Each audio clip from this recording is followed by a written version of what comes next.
ಇವತ್ತಿನ ಈ ಬಾರಿಯ 2025ರ ಚುನಾವಣೆ ನೋಡಿದಾಗ ಸರ್ಕಾರ ಮತ್ತು ವಿರೋಧ ಪಕ್ಷ ಸರ್ಕಾರದ ಫೇಲ್ಯೂರ್ಸ್ಗಳ ಬಗ್ಗೆ ಚರ್ಚೆ ಆಗಬೇಕಾಗಿತ್ತು. ಆದರೆ ಅಲ್ಲಿ ಅದು ಬಂದಿದ್ದು ಕಾಂಗ್ರೆಸ್ಸಿನ ರಾಹುಲ್ ಗಾಂಧಿಯರಾಗಲಿ ಅಥವಾ ತೇಜಸ್ವಿ ಯಾದವ್ ಆಗಲಿ ಸರ್ಕಾರದ ವೈಫಲ್ಯದ ಬಗ್ಗೆ ಅವರು ಹೇಳಲಿಕ್ಕೆ ಅವ್ರಿಗೆ ಯಾವುದೇ ರೀತಿ ಮಾಹಿತಿಯೂ ಇಲ್ಲ.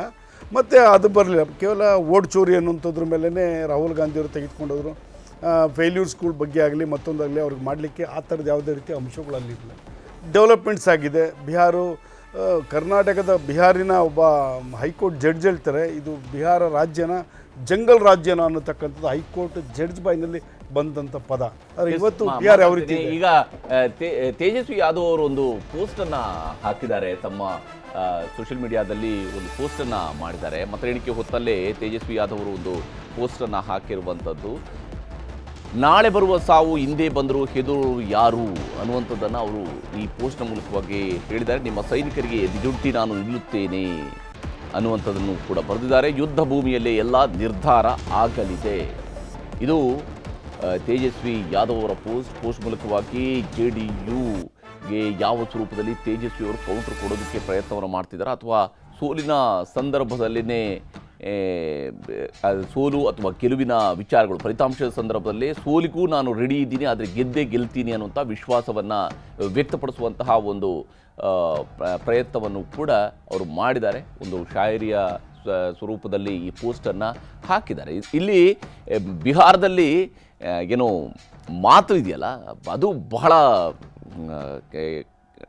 ಬಹಳ ದೊಡ್ಡ ಮಟ್ಟದಲ್ಲಿ ಚುನಾವಣೆಯಲ್ಲಿ ಬಳಕೆ ಆಗಿರುವಂಥದ್ದು. ನಾನಾ ಶೈಲಿಯ ಮಾತುಗಾರಿಕೆ ಇಲ್ಲಿ ವ್ಯಕ್ತ ಆಗಿದೆ. ಈ ಮಾತುಗಾರಿಕೆ ಮೂಲಕವಾಗಿದೆ ಚುನಾವಣೆಯನ್ನು ಗೆಲ್ಲೋದಕ್ಕೆ ಸಾಧ್ಯ ಆಗುತ್ತೆ ಅನ್ನುವಂತಹ ರೀತಿಯಲ್ಲಿ, ಯಾಕಂದರೆ ಅದೊಂದು ಪಬ್ಲಿಕ್ ಪರ್ಸೆಪ್ಷನನ್ನು ಬಿಲ್ಡ್ ಮಾಡ್ತಾ ಬಂದಿರುವಂಥದ್ದು. ಆದರೆ ಫಲಿತಾಂಶದ ಸಂದರ್ಭದಲ್ಲೂ ಕೂಡ ಅಂಥದ್ದೇ ಒಂದು ಅಭಿಪ್ರಾಯವನ್ನು ವ್ಯಕ್ತಪಡಿಸಿ ಸೋಲು ಗೆಲುವುಗಳನ್ನು ಸಮಾನವಾಗಿ ನೋಡುವಂತಹ ಮನಸ್ಥಿತಿಯನ್ನು ಬಿಲ್ಡ್ ಮಾಡುವಂತಹ ಒಂದು ಪ್ರಯತ್ನವನ್ನು ಕೂಡ ಮಾಡ್ತಾ ಇದ್ದಾರೆ. ಇದು ತೇಜಸ್ವಿ ಯಾದವ್ ಅವರಿಗೆ ಇದು ಚುನಾವಣೆಯ ನೇತೃತ್ವ ವಹಿಸಿಕೊಂಡು ಚುನಾವಣೆಯನ್ನು ಎದುರಿಸ್ತಾ ಇರುವಂಥದ್ದು. ಇದು ಸತತ ಎರಡನೇ ಚುನಾವಣೆ.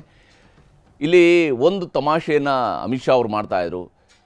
ಸೋನಿಯಾ ಗಾಂಧಿ ಅವರಿಗೆ ತಮ್ಮ ಮಗನನ್ನು ಪ್ರಧಾನಮಂತ್ರಿ ಮಾಡಬೇಕು ಅನ್ನುವಂಥ ಆಸೆ, ಲಾಲೂ ಪ್ರಸಾದ್ ಯಾದವ್ ಅವರಿಗೆ ತನ್ನ ಮಗನನ್ನು ಮುಖ್ಯಮಂತ್ರಿ ಮಾಡಬೇಕು ಅಂತ ಹೇಳುವಂಥ ಆಸೆ. ಈ ಕನಸುಗಳು ಯಾವತ್ತೂ ಈಡೇರೋದಿಲ್ಲ ಅಂತ ಹೇಳುವಂಥ ಮಾತುಗಳನ್ನು ಹೇಳ್ತಾಯಿದ್ರು. ಆದರೆ ಇದು ಈಡೇರೋದಿಲ್ವಾ ಇದನ್ನು ನಿರ್ಧಾರ ಮಾಡುವಂಥದ್ದು ರಾಜಕಾರಣಿಗಳಲ್ಲ, ಆದರೆ ರಾಜ್ಯಗಳ ಮತದಾರರು, ದೇಶದ ಮತದಾರರು. ಆ ಮತದಾರರು ಯಾವ ರೀತಿಯಾಗಿ ಬಿಹಾರದಲ್ಲಿ ಈ ಬಾರಿ ಉತ್ತರವನ್ನು ಕೊಟ್ಟಿದ್ದಾರೆ. ಈಗಾಗಲೇ ಪೋಸ್ಟಲ್ ವೋಟ್ಗಳ ಕೌಂಟಿಂಗ್ ಕೂಡ ಆರಂಭ ಆಗಿದೆ ಬಿಹಾರದಲ್ಲಿ. ಬಿಹಾರದ ಚುನಾವಣೆಯ ಫಲಿತಾಂಶದ ಬಗೆನ ಕಂಪ್ಲೀಟ್ ಅಪ್ಡೇಟ್ಸನ್ನು ಕೂಡ ನಿಮಗೆ ನೀಡ್ತಾ ಹೋಗ್ತೀವಿ. ಸತೀಶ್ ಅವರೇ, ಈ ಹಂತದಲ್ಲಿ ಯಾಕಂದರೆ ಪೋಸ್ಟರ್ ವಾರ್ಗಳು ನೋಡ್ತಾ ಇದ್ವಿ, ಇವತ್ತು ಬೆಳಗ್ಗೆಯೂ ಕೂಡ ಇವೆಲ್ಲವೂ ಕೂಡ ನಡೀತಾ ಇರೋದನ್ನು ನೋಡಿದರೆ ಚುನಾವಣೆಯ ಫಲಿತಾಂಶಕ್ಕೆ ಬೇಕಾದ ತಯಾರಿಗಳನ್ನು ಕೂಡ ಮಾಡ್ತಾ ಇದ್ದಾರೆ ಅಂತ ಇವರು ಅವ್ರು ಮಾಡಲೇಬೇಕು. ಯಾಕೆಂದರೆ ಮೊದಲೆಲ್ಲ ಈಗೆಲ್ಲ ಎಕ್ಸಿಟ್ ಪೋಲ್ಗಳು ಗಂಟೆಗೊಂದು ಬರ್ತಾ ಇದೆ, ಒಂದು 50 ಎಕ್ಸಿಟ್ ಪೋಲ್ ಬಂದಿರ್ಬೋದು.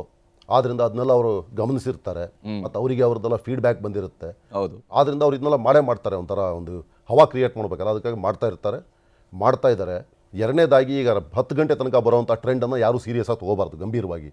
ಅವೆಲ್ಲ ಪೋಸ್ಟಲ್ ಬ್ಯಾಲೆಟ್ಗಳಷ್ಟೇ ಬರೋದು. ಅದರಲ್ಲಿ ಯಾರು ಮುಂದಿದ್ರು ಯಾರು ಹಿಂದಿದ್ರು ಅದು ಜಾಸ್ತಿ ಪರಿಣಾಮ ಬೀರಲ್ಲ. ಅತ್ಯಂತ ಅಲ್ಪ ಮತಗಳಿಂದ ಎಲ್ಲಾದರೂ ಚುನಾವಣಾ ಫಲಿತಾಂಶದಲ್ಲಿ ವ್ಯತ್ಯಾಸ ಆದರೆ, ಹೌದು, ಸುಮಾರು ಬಿಹಾರದಂಥ ರಾಜ್ಯಗಳಲ್ಲಿ 11 ಗಂಟೆ ಮೇಲೆ ಏನು ಬರುತ್ತೆ ಟ್ರೆಂಡು, ಅದನ್ನು ಮಾತ್ರ ನಂಬಬಹುದು. ಅಲ್ಲಿ ತನಕ ನಾನು ಯಾರಾದರೂ ನಾವೇ ಗೆದ್ದಿದ್ದೀವಿ ಅಂತ ಡಿಕ್ಲೇರ್ ಮಾಡಿಕೊಂಡ್ರೆ ಅದು ಅಷ್ಟರ ಮಟ್ಟಿಗೆ ಸರಿಯಲ್ಲ ಅನಿಸುತ್ತೆ. ಅನ್ಲೆಸ್ ಇತ್ತೀಚಿನ ವರ್ಷಗಳಲ್ಲಿ ಈ ಎಕ್ಸಿಟ್ ಪೋಲ್ಗಳ ಭರಾಟೆ ಜಾಸ್ತಿ ಆದ ನಂತರ ಕೂಡ ಸೆಲೆಬ್ರೇಷನ್ಗೆ ಮುಂಚಿತವಾಗಿಯೇ ಸ್ವೀಟ್ ತಯಾರಿ ಇವೆಲ್ಲವೂ ಕೂಡ ಬಹಳ ದೊಡ್ಡದಾಗಿ ನಡೀತಾ ಇರುತ್ತೆ. ಲಡ್ಡು ಸುಮಾರು ಕಡೆ ಕೊಟ್ಟು ಹೊಡೆತನೂ ತಿಂದಿದ್ದಾರೆ. ಹೌದು, ಯಾಕೆಂದರೆ ಕೆಲವೊಮ್ಮೆ ಗೆದ್ದಿದ್ದೀವಿ ಅಂತ ಡಿಕ್ಲೇರ್ ಮಾಡಿಕೊಂಡು ವಿಜಯೋತ್ಸವ ಎಲ್ಲ ಮಾಡಿ ಆಮೇಲೆ ಹೆಚ್ಚು ಕಡಿಮೆ ಆಗಿದೆ. ಕರ್ನಾಟಕ ರಿಸಲ್ಟ್ ಬರೋ ಮೊದಲು ಡೆಲ್ಲಿಯಲ್ಲಿ ಎಲ್ಲ ಕಡೆ ವಿಜಯೋತ್ಸವ ನಡೆದಿತ್ತು, ಕರೆಕ್ಟ್ ಆಯಿತು. ಆದರೆ ಮಹಾರಾಷ್ಟ್ರದಲ್ಲಿ, ಆಮೇಲೆ ಅದಕ್ಕೂ ಮೊದಲು ಹರಿಯಾಣದಲ್ಲಿ ಉಲ್ಟಾ ಆಯಿತು.